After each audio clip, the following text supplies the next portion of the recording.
Hello, world, and of course, hello, Philippines. Good day. Today, we're going to discuss the 21st century skills, and this is still in connection with our lesson, Module 1, of your TTL 2 or Technology or Teaching and Learning 2.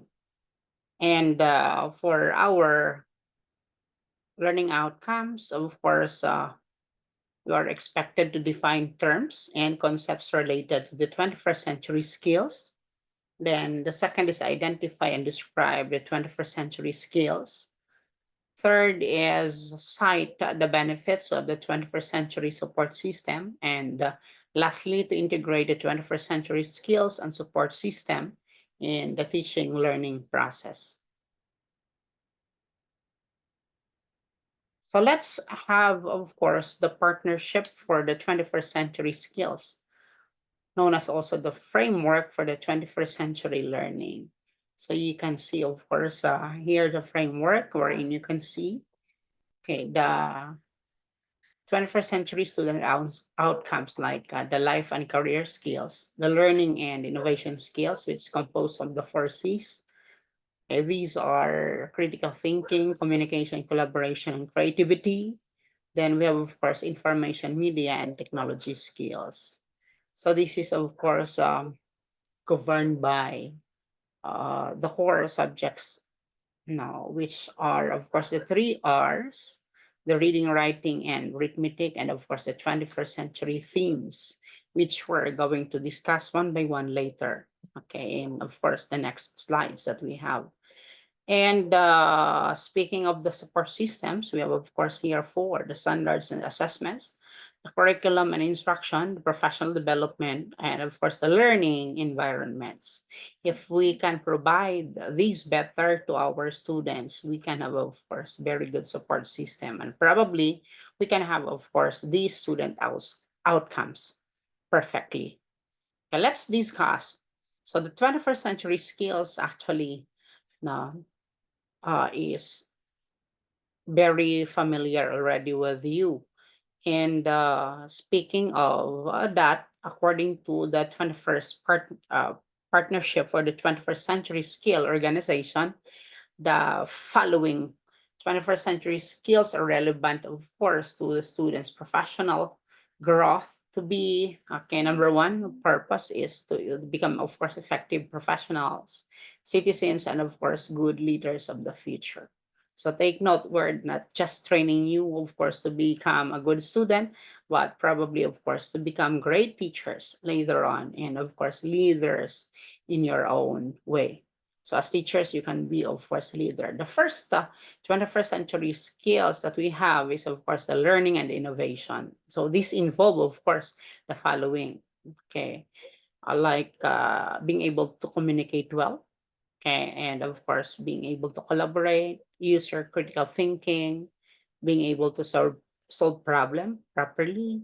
Okay, being creative and of course innovative. So if you possess this as, of course, as a student, therefore you can be, of course, an effective teacher, having, of course, learning and innovation skills. The second is, of course, very important also, the life and the career skills. So what are, of course, the life and career skills? So this involves, of course, leadership and responsibility, no? Being responsible, being a leader, okay, productive and accountability. You are not just probably to produce an output, but you need to be accountable of that output that you have produced. Social and cross-cultural skills, initiative.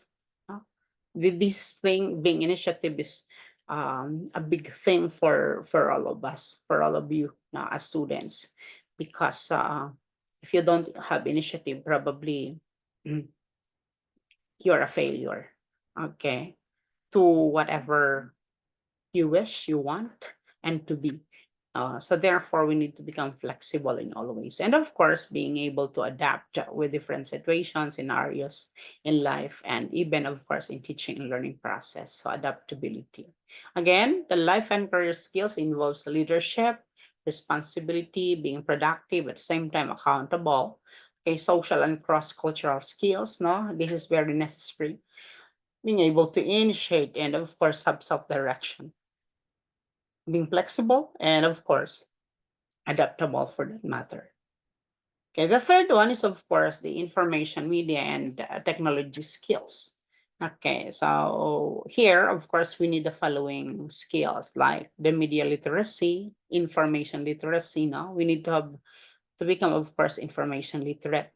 Then we have the last is the combination of information and communication, and then technology or ICT literacy. So, as students, we cannot deny the fact that, of course, the world is keep on changing. New innovations, new apps probably will come, okay, along the way as you teach and so on. So the third is, of course, information, media, and technology skills. But you can see actually in this slide, the four C's of the 21st century skills. These involve, of course, the communication, the collaboration, critical thinking, and creativity. So when we say, of course, creativity, no, we are trying new approaches to get things done, and it's probably equal to innovation and invention.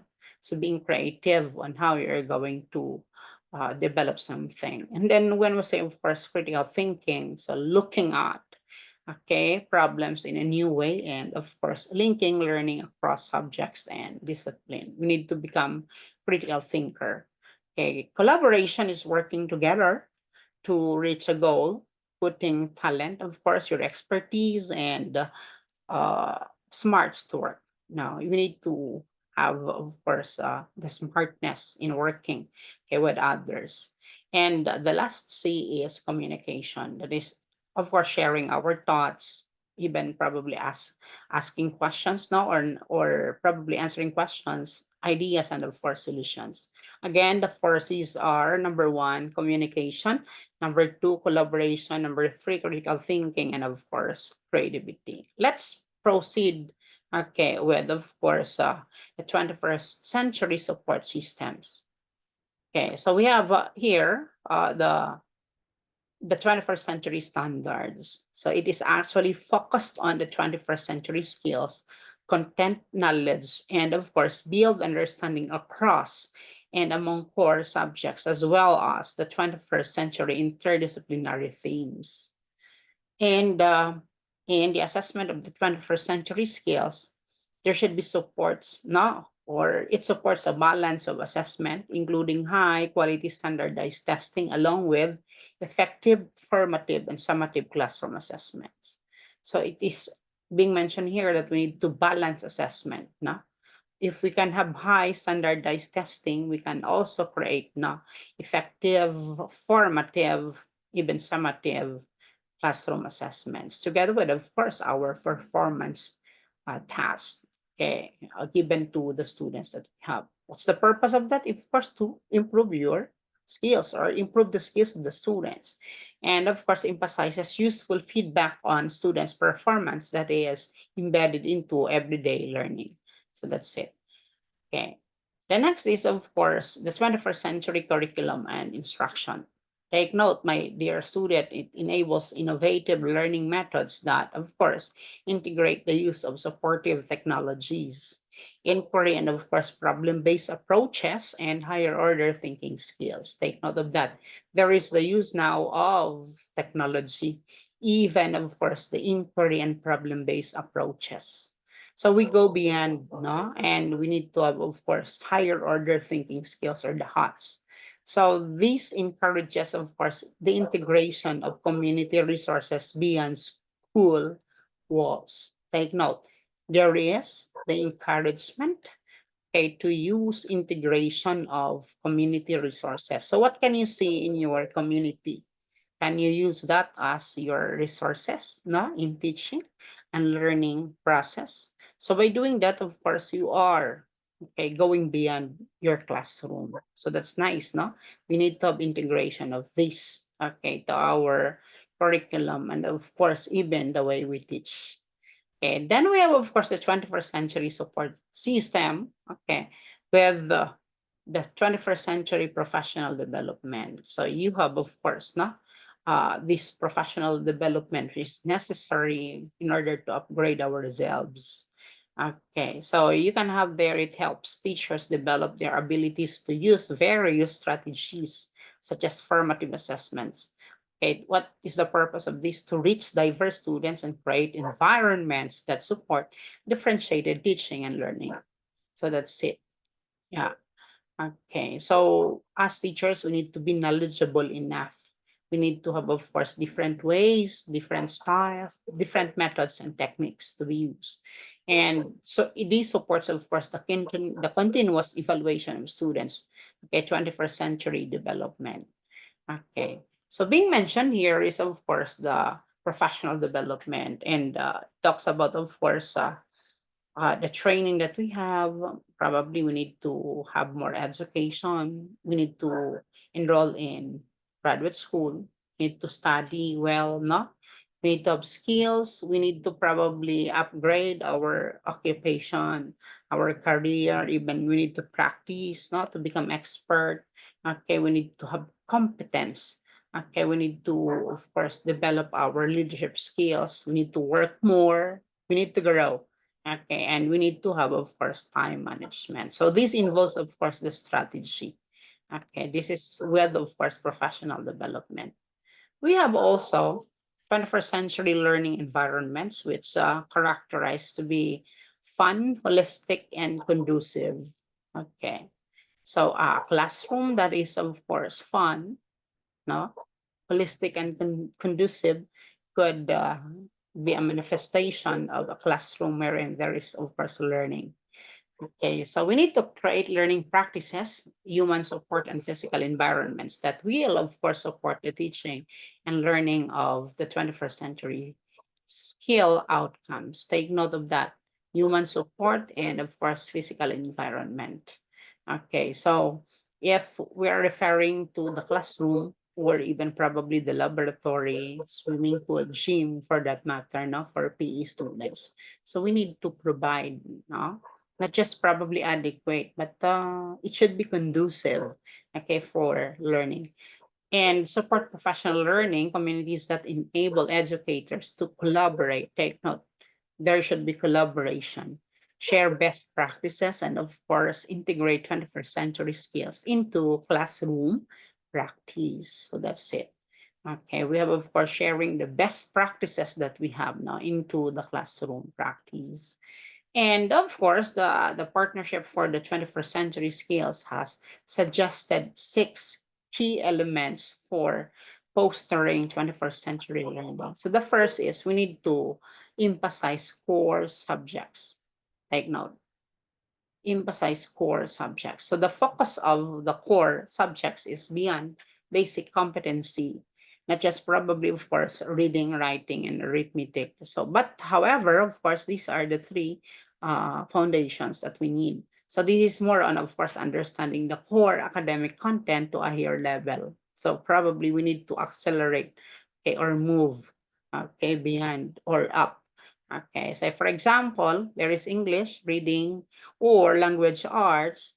Then we can have, of course, world languages, the arts, the mathematics, economic science, geography, history, and of course, government and civics. So these are, of course, the added subjects, no, to elevate us, to okay, make us more, of course, higher with, of course, the learning that we have. Again, there is the emphasis, no, or emphasize core subjects. Okay, but however, we can, of course, add on with that. The second one is, of course, emphasize learning skills. Okay, so if you notice, take a look with the picture that you can see. So learning skills are not limited to what is being, of course, learned in school, but also learning persistently throughout their lives. Take note. Okay, okay, especially in learning information. How do we learn? Okay, that's the question. And of course, communication skills, the way we communicate, thinking and problem skills, and even interpersonal and self-directional skills. Take note of the word interpersonal and self-directional skills. So it's really necessary to have such. Okay, then we have the partnership, the 21st century skills have another, no? Okay, which is another suggested key elements for fostering 21st century learning. And of course, the third one is the use of 20th 21st century tools to develop learning skills. Okay, so students now or learners need to learn and be proficient in the use of information and communication technology. So that's involved, of course, the ICT. Okay, like for example, tools to access, relate, manage, evaluate, and construct new knowledge or information. Take note of that. Again, we need to, of course, master, okay, or be proficient on the following tools. Number one is tools to access, relate, manage, evaluate, and construct new knowledge or information. Other than that, the 21st century's tools, no, we need to have the learner should be able to communicate and participate not only in the classroom but more on, okay, or more so in the community and society. So it's useless if we cannot probably transfer the learning that we have inside a classroom. So we need to go out and probably, learn something from, of course, the community by, of course, sharing we have learned inside a classroom. That's number three. Then we have, of course, teach and learn in the 21st century context. Okay, when students are more engaged, of course, in the lesson and the lessons are more relevant in their daily living, students then will understand better lesson and can truly say that they learn. So therefore, teachers should devise ways and means wherein, of course, these lessons can be relatable or transferable, okay, to real life experiences and so on. If that lesson can be transferred, okay, and can be used probably in solving problems and so on, then okay, that lesson is relevant for the students. Take note, if a child can't learn the way we teach, maybe we should teach the way they learn. So that's according to Ignacio Estrada, which is very true. I do agree with this quotation. Okay, again, if a child can't learn the way we teach, maybe we should teach the way they learn. And next, we have, of course, teach and learn in the 21st century content, okay, including, of course, in the curriculum and teaching extensively the significant content areas like, of course, global awareness, okay, the financial, economic, and business literacy, which I really like. We discussed this one in your previous course that we have now. Okay, in your first year, the financial, economic, and even business literacy, and of course, the civic literacy. And this could help the students to be more competitive, not only locally, but also globally. So that's it. Okay, as a student, we need to become, of course, um, well versed, okay, with, of course, what is happening globally, in the global context. We know how to, of course, use our resources properly through, of course, financial, economic, and business literacy. And we need to know what's happening around us, the world. We need to know what's happening just beside us. Okay. And of course, we need to level up, okay, the way we talk, the way we probably think, the way we act, the way we teach if we are a teacher to become, of course, globally competitive. No, so we need to become, of course, a local teacher. You're not just probably excelling locally, but globally, or you are not just excelling globally, no. But if we're going to talk about local setup, you are also an expert one. So that's it. And lastly, we have, of course, use 21st century assessments that measure 21st century skill. Now, so as teachers, soon, we cannot, of course, avoid, okay? We cannot probably remove assessment in the process that we have. So improving and going beyond the standardized test will give students quality learning. Do you agree? Yes, very true. Again, improving and going beyond the standardized test will give students quality learning. So therefore, teachers must give assessments that would measure students' creativity and skills that could be applied in real life situation. Again, give assessments that would measure students' creativity and skills that could be applied in real life situation. So that's it. Okay. And I hope you learned something for today's discussion. Okay. Let's have, of course, the summary of the partnership, the 21st century. Okay, wherein there are six suggested key elements, key elements for fostering 21st century learning. The first is we need to use 21st century assessment that measure 21st century skills. Okay, the second is teach and learn in the 21st content. And then we have teach and learn in the 21st century, content. Okay, then of course, use 21st century tools to develop learning skills. Then we have, of course, emphasize learning skills. And lastly, emphasize core subjects. So that's it. So I hope you learned something for for today's lessons, or for our lessons for lessons for lesson for today. This is, of course, the references that we can have, supposing you wanted to search more regarding, of course, our topic. Okay. And by that, I would like to say thank you for listening. And of course, thank you for exerting effort to learn this lesson. Thank you so much. And of course, I wish you good health, and God bless everybody. Padayon, kita tanan. Thank you so much.